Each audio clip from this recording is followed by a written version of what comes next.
Furkan Demir var.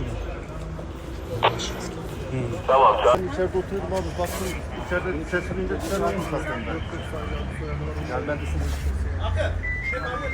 Yok berberci değil, kapının önünde oldu. Berberin bir alakası yoktur abi. Biz sadece burada baktık, ters duyunca hemen polisi aradı, diğer ambulansı aradı, öyle bir eylem oluştu. Hiç bilmiyorum abi. Ben adresen polislere verebilirim, burada polis abiler de var.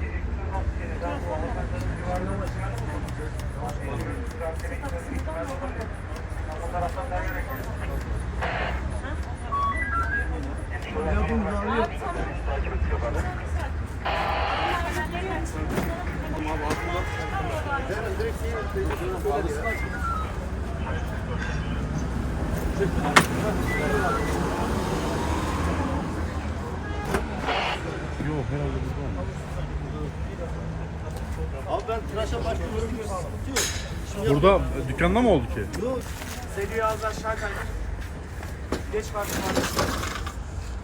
Kolunu yana indir. Kımıldama. Özgür, sen malzemelerini topla gel. Yan kaldır. Bir, iki, Şu çantaya bak. Aldın. tamam. Allah aşkına. Tamam. Abi telefonunu bozdun. Tamam emniyet alıyor. Telefonun şeyde şeyde. Anlaşıldı efendim. Ekibim ayrıca bu konuyla alakalı.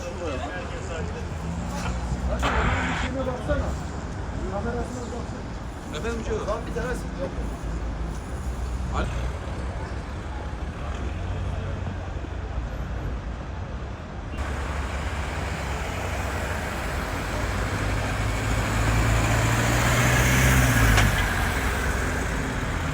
Yapar 34 Zonguldak Polatlı 34 71.